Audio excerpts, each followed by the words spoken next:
Normal strain theory. Maximum normal strain theory ये थोड़ा सा इसका भी यूज़ कम ही लिया जाता है आज के डेट में, पर क्वेश्चंस तो आते हैं इससे, मतलब वो यूज़ कम है लेकिन क्वेश्चंस तो आते हैं। क्या है वही सेम चीज़ कि किसी स्पेसिमेन के स्टैंडर्ड पैरामीटर को हम लोग अपने मशीन एलिमेंट से कंपेयर करते हैं। ठीक है, ए मशीन एलिमेंट सब, यहाँ का नाम क्या है, स्ट्रेन थ्योरी। तो ऑब्वियस सा बात है कि स्ट्रेन को कंपेयर करेंगे, यानी maximum normal strain at a point in the machine element जो है वो जो है वो इसके अपना स्टैंडर्ड जो स्पेसिमेन होता है सिंपल टेंशन टेस्ट में, उसके नॉर्मल स्ट्रेन से ज़्यादा नहीं होना चाहिए, अदरवाइज इट विल फेल। वही चीज़ लिखा हुआ है, a machine element subjected to biaxial or triaxial stress fails, biaxial or triaxial stress fails when the maximum normal stress at a point in the machine element reaches the value of maximum normal strain at a point in the standard specimen of simple tension test।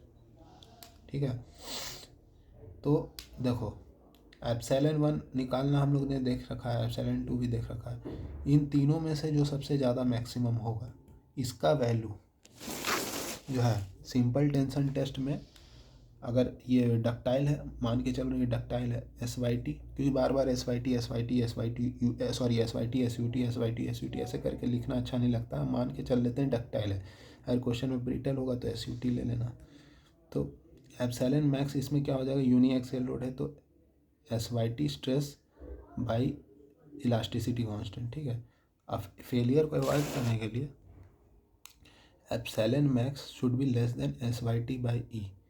अब border पे ना रख के अंदर लाना है, थोड़ा सा डायमेंशंस भले बढ़ जाएंगे लेकिन थोड़ा सा इसका स्ट्रेंथ बोल रहे हैं, इसका डायमेंशंस ज़्यादा होगा और थोड़ा लॉन्ग लास्टिंग होगा। इसके वजह से हम लोग एक फैक्टर ऑफ सेफ्टी इंट्रोड्यूस करते हैं, थोड़ा सा कोई अनवांटेड स्ट्रेस आ गया किसी एक्सीडेंट के वजह से, कुछ हो गया तो उसके वजह से एक फैक्टर ऑफ सेफ्टी ले लेते हैं, बॉर्डर पे ना रखते हैं। एप्सिलॉन मैक्स आ जाएगा S Y T by E times F O S. ठीक है, अब ये एप्सिलॉन मैक्स में कौन सा ज़्यादा होगा, एप्सिलॉन 1 होगा, एप्सिलॉन 2 होगा, एप्सिलॉन 3 होगा, तो इसके लिए इतना कैलकुलेशन करने का ज़रूरत नहीं है।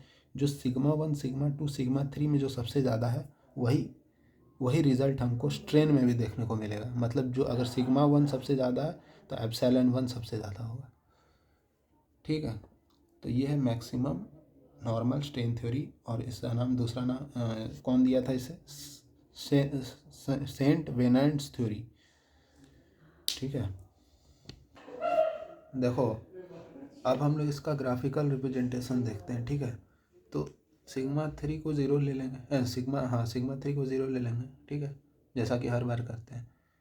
सिंपल टेंशन टेस्ट में एप्सिलॉन मैक्स क्या आ जाएगा, एस वाई टी बाई। ठीक है, अब देखो दो केस अराइज होता है एप्सिलॉन मैक्स में, या तो एप्सिलॉन 1 बड़ा होगा एप्सिलॉन 2 से, या एप्सिलॉन 2 बड़ा होगा एप्सिलॉन 1 से। पहला केस लेते हैं, ठीक है, कि एप्सिलॉन 1 एप्सिलॉन 2 से बड़ा है। अब एप्सिलॉन 1 एप्सिलॉन 2 से बड़ा है तो एप्सिलॉन 1 पॉजिटिव भी हो सकता है, निगेटिव भी हो सकता है। बोले तो साइन से कोई मतलब नहीं है मेरे को, साइन तो बस इंडिकेशन दे रहा है कि ये बता रहा है कि कंप्रेसिव है या टेंसाइल है। ठीक है, तो उस हिसाब से अगर पॉजिटिव लेंगे तो एप्सिलॉन 1 मॉड में था ना ये चीज़, तो अगर मॉड पॉजिटिव के साथ खुलेगा तो कुछ नहीं आएगा, एस बाई टी बाई ई आएगा। अगर निगेटिव के साथ मॉड खुलेगा तो एक माइनस का टर्म आएगा। ठीक है, तो इन दोनों से एक लीनियर इक्वेशन आ रहा है सिग्मा 1 और सिग्मा 2 में। ठीक है, और सेकंड केस अगर हम देखें एप्सिलॉन 2 एप्सिलॉन 1 से बड़ा है, तो फिर इसमें दो केसेस आते हैं कि एप्सिलॉन 2 पॉजिटिव होगा, एप्सिलॉन 2 निगेटिव होगा। तो यहाँ पे भी दो लीनियर इक्वेशन बनेगा, सिग्मा 2 माइनस न्यू सिग्मा 1 और equals to S Y T, और sigma 2 minus nu sigma 1 equals to minus का एस वाई टी। अब इन चारों को अगर हम ग्राफिकली, इन चारों लीनियर इक्वेशन को अगर हम ग्राफिकली बनाएं तो देखो सिग्मा 2 वाई एक्सिस पे होता है, सिग्मा 1 एक्स एक्सिस पे होता है। तो वाई अगर हम इसमें सिग्मा 1 को ज़ीरो रखें तो सिग्मा टू क्या आ जाएगा, एस बाई टी के बराबर ये, ठीक है। तो वाई वाई पर क्या होता है, एक्स जीरो होता है, सिग्मा वन को जीरो किए तो एस बाई टी आ गया।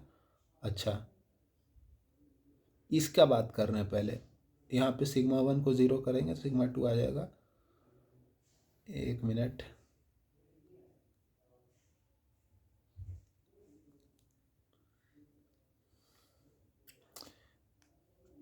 इसमें कुछ नहीं किया गया है, सिग्मा वन को ज़ीरो पुट किया गया है, तो सिग्मा वन को ज़ीरो पुट किया है तो यहाँ से सिग्मा टू आ जाएगा एस बाई टी, तो ये वाला आ गया, ठीक है।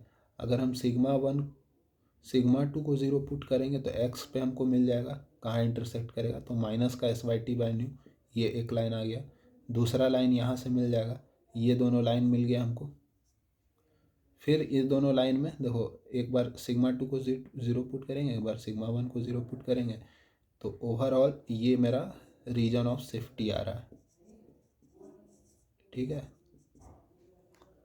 इसके अंदर रहा तो मेरा सेफ है, इसके बाहर रहा तो फेलियर हो जाएगा। तो ये था हम लोग का मैक्सिमम नॉर्मल स्ट्रेन थ्योरी या सेंट वेनांट्स थ्योरी।